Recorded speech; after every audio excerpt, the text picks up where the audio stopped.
श्री स्वामी समर्थ. तर स्वागत आहे तुम्हा सर्वांचं आपल्या एका नवीन ब्लॉगमध्ये. तर आज होता गुरुवार आणि आज जरी चौथा गुरुवार असला तरी आज काही आपण उद्यापन करणार नाही आहोत. 5व्या गुरुवारीच मी उद्यापन करणार आहे. कारण कोणी असं बोलतं आहे की चौथ्या गुरुवारीच उद्यापन केलेलं चांगलं, कारण की 5व्या गुरुवारी अमावस्या आहे. तर तसं काही नाही. आपण दिवाळीची जी लक्ष्मीपूजा करतो ती अमावस्येच्या दिवशीच येत असते. त्यामुळे असं काही गैरसमज करून घेऊ नका की अमावस्या असेल तर आपल्याला गुरुवारची पूजा उद्यापन करता येणार नाही. तर असं काहीच नाही आहे. आपण 5व्या गुरुवारीच उद्यापन करायचं आहे. ज्याला कुणाला चौथ्या गुरुवारी करायचं असेल ते करू शकता, पण मी 5व्या गुरुवारीच करणार आहे. तर मस्त फ्रेश सकाळ झाली. शंभूच्या बाबांचा टिफिन वगैरे झाला. त्यानंतर अंघोळ वगैरे झाल्यानंतर मी मस्त देवपूजा करायला घेतली. सर्व देवांना मस्त स्नान करून घेतलं. त्यानंतर व्यवस्थित त्यांना पुसून सगळ्यांना टिक्का वगैरे लावून घेतला. अशा प्रकारे पहा, सर्व देवांना एक एक करून अंघोळ घालून घेतली. व्यवस्थित सर्व देवांना अंघोळ घाल्यानंतर सर्वांना गंध लावून घेतला.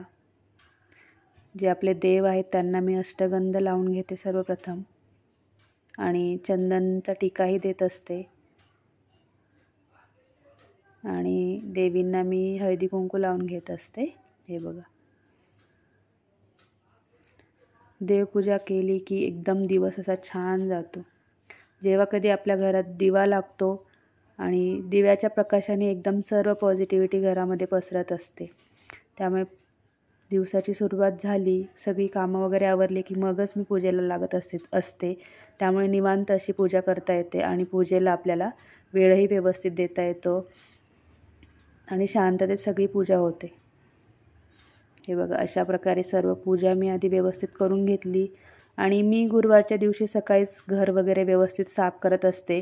कारण आदल्या दिवशी जरी केलं तरी परत गुरुवारी सकाळी ते घाण होतंच. घरात लहान मुलं असल्यामुळे फरशी वगैरे घाण होतच असते. त्यामुळे मी गुरुवारीच सगळं सकाळी स्वच्छ करत असते. देवाची भांडी वगैरे सर्व गुरुवारी सकाळी स्वच्छ करत असते. त्यामुळे पूजेला जरा लेट झालं. आणि हे बघा, अंघोळ वगैरे झाल्यानंतर देवघरात मी प्रथम दिवा ठेवून घेतला. त्यानंतर सर्व देवांची मांडणी केली.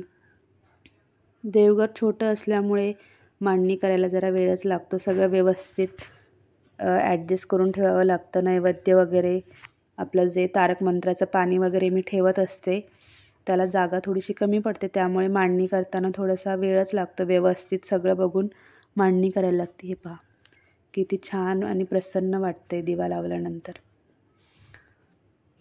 सर्व देवांची व्यवस्थित मांडणी करून घेतली आहे.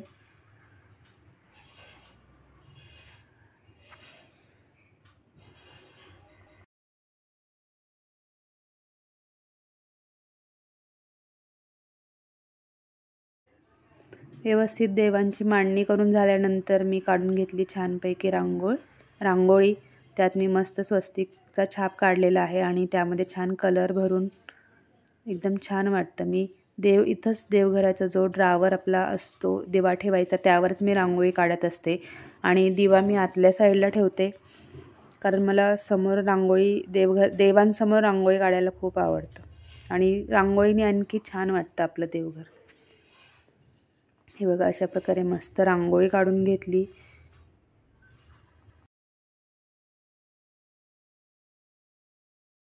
रांगोळी काढून झाल्यानंतर त्यावर हळदी कुंकू लावलं.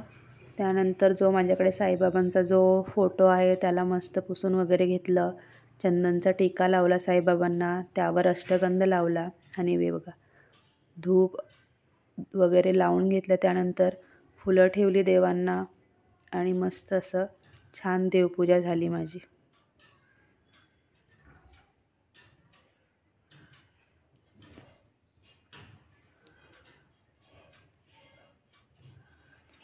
मस्त देवांचा आशीर्वाद घेतला, नैवेद्य ठेवला आणि हे बघा, अशा प्रकारे फायनली आपली देवपूजा झाली. किती प्रसन्न वाटते बा.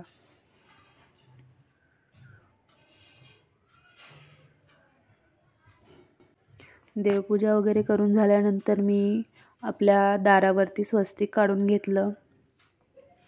तोपर्यंत पोरांचा साईडला खेळण्याचंही चालू होतं. हे बघा, छान असं स्वस्तिक दारावर कुंकवाने काढून घेतलं. त्यानंतर रांगोळी वगैरे काढली आणि नंतर पूजेच्या मांडणीची तयारी केली. त्यासाठी मी टेबलवरच मागच्या व्हिडिओत जसं सांगितलं की मी टेबलवरतीच पूजा मांडत असते आणि त्यासाठी मी असं छान स्वस्तिक काढून घेतलं. आधी टेबल स्वच्छ पुसून घेतला, त्यावर स्वस्तिक काढलं, स्वस्तिकवर अक्षदा वाहिल्या आणि नंतर त्यावर पाट ठेवला आणि पाटावर मस्त पिवळ्या कलरचं वस्त्र टाकलं. त्यावर एक तेलाचा दिवा लावला, एक तुपाचा दिवा लावला. त्यानंतर धूप लावून घेतलं कलशाला. कलशावरती स्वस्तिक काढून घेतलं आणि 5 कुंकवाची बोटं नाम ओढले आणि 4 हळदीची नामं ओढले आणि कलशाची सजावट केली. हे बघा अशा प्रकारे कलश भरून घेतला पाण्याने आधी. त्यानंतर त्यात हळदी कुंकू, सुपारी, एक नाणं, अक्षदा, फुलं सगळं व्यवस्थित टाकल्यानंतर मी आपल्या ज्या 5 फुलांच्या किंवा फळांच्या झाडांच्या ज्या डहाळ्या आहेत त्या लावून घेतल्या. मस्त त्यावर श्रीफळ ठेवलं आणि मस्त कलशाची सजावट करून घेतली. पूजेमध्ये सगळ्यात जास्त वेळ कलशाची सजावट करायलाच लागतो, कारण ते व्यवस्थित सगळं श्रीफळावर लावावं वगैरे लागतं, वस्त्र वगैरे बांधावं लागतं. त्यानंतर बाकी पूजा मांडायला बिलकुल वेळ लागत नाही. व्यवस्थित अशी सर्व पूजेची मांडणी करून घेतली. गणपतीला दुर्वा वगैरे ठेवल्या, लक्ष्मीच्या फोटोला हळदी कुंकू लावून घेतला आणि अशा प्रकारे 5 फळं ठेवली. मी वेगवेगळ्या प्रकारची फळं आणत नाही, ती नंतर काही यूज पण होत नाही आणि जी आपण खाल्लीही जात नाही. त्यामुळे मी एकाच प्रकारची 5 फळं आणते, जेणेकरून ती नंतर खाल्लीही जातात आणि वेस्टही होत नाही. हे बघा अशा प्रकारे फायनली माझी पूजा मांडून झाली होती.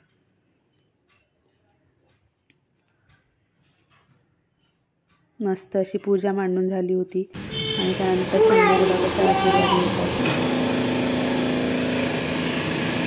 शेजारी एक बिल्डिंगचं काम चालू आहे, त्यामुळे जो ड्रिल मशीनचा आवाज आहे त्यासाठी प्लीज मी सर्वांची माफी मागते.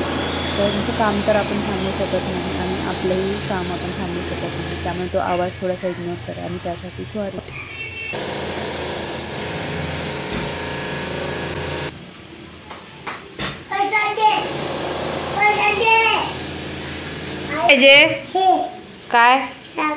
काय बोलतात त्याला? बाप्पाचा काय असतो? प्रसाद.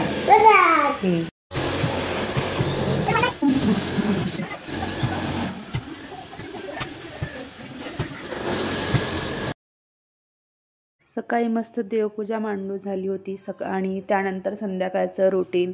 संध्याकाळी मी स्वयंपाक करायला घेतला. शंभूचे बाबा आल्यानंतर चहा वगैरे झाला आणि त्यानंतर स्वयंपाकाला लागली. आज मी बनवणार होती डाळ भात आणि चपाती आणि गोडमध्ये खीर वगैरे बनवली होती.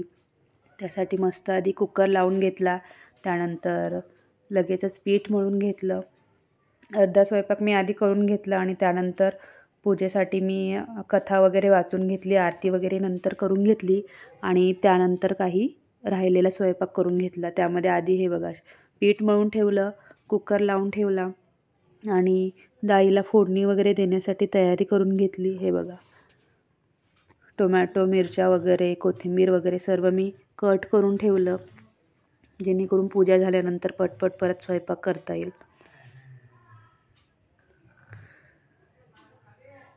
आणि हे भाजीची वगैरे तयारी झाल्यानंतर पहिलं मी तुळशीला दिवा लावून घेतला, अगरबत्ती वगैरे लावली मस्त छान असं आणि त्यानंतर मग कथा वाचायला सुरुवात केली.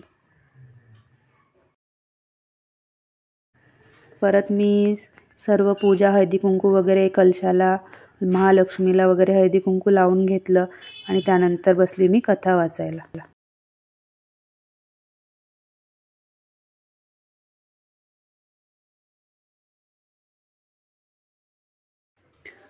कथा वाचून झाल्यानंतर मी आरती करून घेतली आणि आरती करून झाल्यानंतर मंत्रपुष्पांजली बोललं. सर्वांनी मस्त आरती घेतली. तोपर्यंत ह्या दोघांचा बघा कसा खेळ चालला होता. ब्लँकेटमध्ये घुसून बसले होते दोघे पण. आणि त्यानंतर मग मी अर्धा जो राहिलेला स्वयंपाक होता, डाळीला फोडणी वगैरे देणं बाकी होतं, ते करून घेतलं. आमच्यासाठीची जी तिखट डाळ आहे ती वेगळी करावी लागते आणि परत शंभूसाठीची जी सपक डाळ आहे तीही वेगळी करावी लागते. अशा प्रकारे दोन्ही मस्त डाळींना मी तडका देऊन घेतला आणि त्यानंतर मी खीर बनवायला घेतली. आज मी तांदळाची खीर बनवली होती. त्याची रेसिपी आहेच पुढे बघा. त्यासाठी मी मस्त ड्रायफ्रूट्स तुपामध्ये आधी फ्राय करून घेतले आणि व्यवस्थित फ्राय करून झाल्यानंतर ते काढून घेतले आणि नंतर त्यामध्ये जे आपण तांदूळ भिजवले होते ते मिक्सरमधनं थोडेसे बारीक करून घ्यायचे. त्यात थोडंसं दूध टाकून थोडंसं शिजू द्यायचं. ते शिजत होतं, खीर शिजत होती तोपर्यंत मी एका साईडला चपात्या करून घेतल्या. आणि ही तांदळाची खीर सतत हलवावी लागते, नाहीतर ती खाली लागते. त्यामुळे मी चपाती करून घेतली पटपट आणि त्यानंतर खीर करून घेतली. हे बघा, अशा प्रकारे मस्त खीर तयार झाली. पूर्ण स्वयंपाक झाला आणि त्यानंतर दाखवला मी देवांना नैवेद्य. हे बघा, मस्त नैवेद्य दाखवला. एक नैवेद्य आपल्या लक्ष्मी मातेला आणि दुसरा नैवेद्य आपल्या देवघरातील देवबाप्पांना होता. अशा प्रकारे 2 नैवेद्य मी दाखवले. हे बघा, देवघराजवळ प्लेट ठेवायला जागा नसल्यामुळे मी देवघरातील देवांचा नैवेद्य खालीच टेबलवरच ठेवला होता.